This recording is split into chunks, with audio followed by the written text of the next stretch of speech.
Hari amafoto yakwirakwiye ngira ngo ushobora kuba wayabonye. Anyway, reka nyakwereke.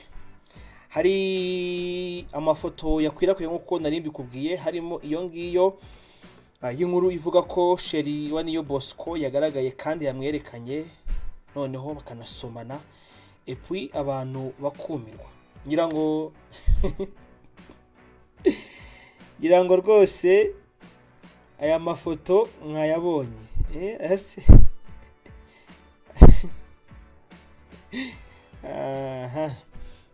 aya mafoto ngira ngo mwayabonye, vuga ko uyu nguyu ari we mukunzi wa Niyo Bosco, ko ari we mwana Niyo Bosco yirira muri iyi minsi, nk'uko byanyuze kuri chaîne ya YouTube yitwa CC3 TV. yagize iti Sheri wa Niyo Bosco aramwerekanye, barasomanye, turumirwa. So igihari nuko Niyo Bosco ntago arerekana umukunzi we so far. Niyo makuru mwaba amufite cyangwa niyo makuru mwakwiye kuba amumenya muri rusange. Gusa nubwo ibi bimaze uku nguku, ndetse hanasohotse iyi video kuri chaîne ya YouTube yitwa CC3 TV, abantu batangiye kwibaza cyangwa batangiye gutekereza mu by'ukuri ku mukunzi wa Niyo Bosco, uwo ari we, ko yaba ameze, ko yaba ateye, ndetse n'ibyo yaba yujuje muri rusange. Bahaye ikaze rero aho tugiye kurebera hamwe ndetse tunasesengura imico ndetse n'imyitwarire ikwiye kuranga umukunzi wa Niyo Bosco, ndetse tunarebere hamwe icyo uwo mukobwa yaba arusha abandi bakobwa bose muri rusange. Ngira ngo nicyo ngicyo tugiye kuganiraho hano kuri TV bose babireba. Tunizera ko aho muri mumeze neza kandi ko muri n'amahoro. Niyo Bosco amaze umwaka akora umuziki kandi munamukunda. Rero Niyo Bosco nubwo yitangarije ko afite umukunzi kandi ko bari mwigerageza kugira ngo urukundo rwabo barebe ko hari aho urwagera, twe nka TV bose babireba twicaye turareba dusanga hari imico ikwiye kuranga cyangwa hari imyifatire ikwiye kuranga uyu mukunzi wa Niyo Bosco muri rusange. Ku kijyanye no kuba uyu umukunzi wa Niyo Bosco yaba ari mwiza,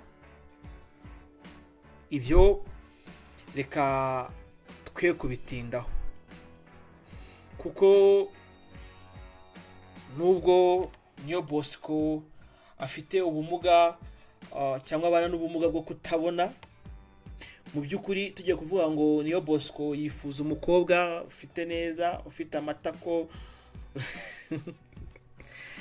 ari ngiye kuririmba ya ndirimbo ya wa muhanzi, nyine umukobwa ushyitse mu mvugo iboneye. Mu by'ukuri aho so twashingira tuvuga ngo uwo niwe mukunzi mwiza wa Niyo Bosco. Mu by'ukuri umukunzi wa Niyo Bosco dukeneye ni umukobwa ufite umutima kandi n'amashagaga yo kwakira Niyo Bosco uko ari, akumva imbamutima ze, akakira intege nke ze, agacira bugufi Niyo Bosco. Impamvu ibi mbuvuze ko waba umukunzi wa Niyo Bosco, mu by'ukuri ntago Niyo Bosco ari nkawe cyangwa njyewe tubona abakunzi bacu tukavuga tuti okay, uyu mukobwa ni muremure, ateye neza, aseka neza, afite mu kanwa heza, afite iminwa myiza, afite mu gatuza heza, bya bindi byose nyine tujya tuvuga cyangwa se dushingiyeho tuvuga ngo abahanzi bareberaho, tujya tuvuga abahanzi bareberaho iyo bagiye guhitamo abakunzi babo. Ngira ngo murebye nk'umukunzi wa Ben Pamela ni byiza, murebye umugore wa Meddy ni byiza. Rero kuko kuri Niyo Bosco ibyo atabasha kubyibonera, akeneye umukunzi wumva imbamutima ze ndetse akajya mu mutima we, mbega umukunzi uza akabera Niyo Bosco ubuzima muri rusange. Kuko Niyo Bosco akeneye umukobwa uzamubera amaso y'umubiri ndetse n'ay'umutima muri rusange. Tuvuye ku cyo kuba umukunzi wa Niyo Bosco, yaba yakwakira imbamutima ze n'intege nkeya ze ndetse akamucira bugufi. Hari igihe Niyo Bosco bitewe n'abantu babana, haba Murinda Habirene n'abandi batandukanye, inshuti yagize cyangwa inshuti amaze kugwiza, bashobora kumuha pasi. Ariko mu by'ukuri umukobwa mwiza uri buze gukundana na Niyo Bosco, ariko buri munsi akamuca inyuma, buri munsi akajya muri Kigali wisheya, ejo n'ejo bundi tukumva yafatiwe kwa runaka, ejo n'ejo bundi tukumva uwo mukobwa ari kwa abusinga Niyo Bosco agendeye ku mimerere ye cyangwa imiterere ye. Mu by'ukuri uwo si we mukunzi wa Niyo Bosco twe twifuza cyangwa twifuriza Niyo Bosco muri rusange. Uwo niwe mukunzi twifuza kuri Niyo Bosco muri rusange, uzaza akamubera amaso y'umubiri ndetse n'ay'umutima. Kuko mu ntege nkeya uyu Niyo Bosco afite, cyangwa washyiraho n'igikundiro afite, izo ntege nkeya ze zishobora gutuma hari uwaza rwose yitwaje kamukunda, ariko akamufatirana akaba yaroha umuhungu wacu cyangwa akaba yamwangiza muri rusange. Uku kumubera amaso y'umubiri n'ay'umutima ndi kuvuga, ni wa mukobwa uzaza akamenyera Niyo Bosco ibyo akeneye, akamenya kumuhitiramo ibyo yambara, uko yambara, uko yogoshesha, abo aganira nabo, mbega akamufasha kwiyadapta mu buzima n'ubundi uyu Murinda Habi yamaze kumushyiramo. Kuko Niyo Bosco ntago akeneye umukobwa uzakundana nawe uzamushyira mu bwigunge. Yego bashobora gukora ibyo bakora nk'abantu, mugane wa Seburikoko, imashini zishobora gukora ibyo, ni byiza. Ariko kuba hari umukobwa wakwiha Niyo Bosco kugira ngo amwigarurire, ariko kuko Niyo Bosco hari ibyo we atabasha kwibonera n'amaso ye, uyu mukobwa akabigira urwitwazo rwo kuba yabangikanya Niyo Bosco n'abandi bahungu. Mu by'ukuri uwo si we dukeneye.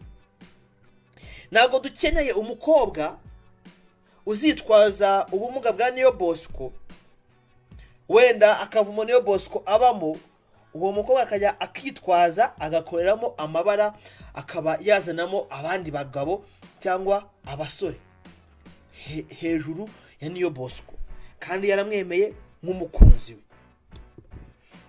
Rero rwose uwo mukobwa w'isadunda nk'uko imvugo zimwe na zimwe zijya zibikoresha, cyangwa uwo mukobwa we ninja, uwo nguwo si wo Niyo Bosco akeneye. Uwo mukobwa naza Niyo Bosco akamushima, akemeza kumuha ibye byose, umubiri we n'umutima we, ubuzima bwe n'imbamutima ze, tumenye ko ari ibya Niyo Bosco wenyine. Tumenye ko nyine uwo mukobwa araje ngo yubake Niyo Bosco. Niyo Bosco iyumvemo urukundo. Muri iyi minsi afite amashimwe ashimira Imana, kuko hari aho yamukuye, hari naho yamugejeje, ariko anakeneye amashimwe y'uko Imana yamuhaye umubera icyuzuzo, uza kuzuza icyuho kiri kuri Niyo Bosco. Rero umukobwa w'umwasama, w'isadunda, w'ininja, uwo nguwo si wo Niyo Bosco akeneye, kuko nta kintu azamumarira. Ushobora kuba uri umukobwa waruziranye wenda nk'umuntu runaka, reka wenda mwite John. Uwo John hakaba hari ibyo yakoraga, ariko niyo Bosco kuko hari faiblesse afite, abana n'ubumuga bwo kutabona, we hakaba hari ibyo atakora. Urugero nko kukureba nkakubwire ko wambaye neza, usibye nyine kubyimagine, sibyo? Nko kukureba akubwire ko wenda wabyibushye cyangwa wananutse, wenda ibyo ngibyo afite ukundi ukuntu yabyumva, aguteruye umuhobeye, ariko mu by'ukuri ntabwo azabikubwira. Rero niyo Bosco akeneye umukobwa wexerisa urukundo rwinshi kuri we kuruta uko niyo Bosco we amwexerisaho urukundo rwinshi kuri we, kuko hari faiblesse niyo Bosco afite. Ikindi kandi kirenze kuri ibyo ngibyo, niyo Bosco akeneye umukobwa wihangana, umukobwa rwose ufite kwihangana muri we, kandi umukobwa witeguye kumwakira ndetse no kumushyigikira. Kuko ubaye uri umukunzi wa niyo Bosco utiteguye kwihangana, utiteguye kumuba hafi no kumushyigikira, ngo najya yifuza kujya kuri Instagram kubwira ati ngwino posting akakano kuri Instagram, wowe ushyireho ibitandukanye, najya yifuza kujya kuri stage nguze umubere ingabo, uze umuherekeze, ube umuri hafi, mu by'ukuri ntabwo urukundo rwa niyo Bosco rwaramba, ahubwo rwasenyuka mu kanya nk'ako guhumbya muri rusange. Birashoboka ko hari abakobwa bamwe na bamwe baba bavuga bati reka dufatanye niyo Bosco, tumwishinzeho, adutere inda, turyamane nawe, zarangire ari we atubereye umugabo, ariko mu by'ukuri ibyo si byo twifuriza uyu muvandimwe, uyu murumuna wacu, uyu mukuru wacu niyo Bosco, ahubwo tumwifuriza ibyiza, kutajya mu maraha, kuko twabonye benshi amaraha yagiye yangiza, kandi twanabonye benshi mu by'ukuri ubuzima bwabo bwangiritse, kandi barabahanzi beza kubwo kuba mu maboko mabi y'abakunzi babo muri rusange, nk'uko twagiye tubibona mu bihe byatambutse.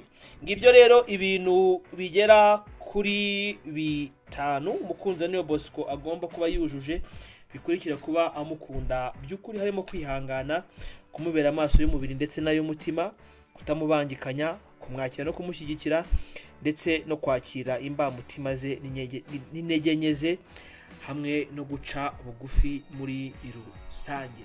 Wowe ubona ubereye niyo Bosco ari uwuhe? Ubona ukwiye gukundana niyo Bosco ari uwuhe? Siga comment utubwire, ndetse unatubwire icyo wifuriza niyo Bosco muri rusange. Imana ibahe umugisha rero, muhahe muronke icyo tubifuriza, kandi murusheho kugubwa neza muri rusange.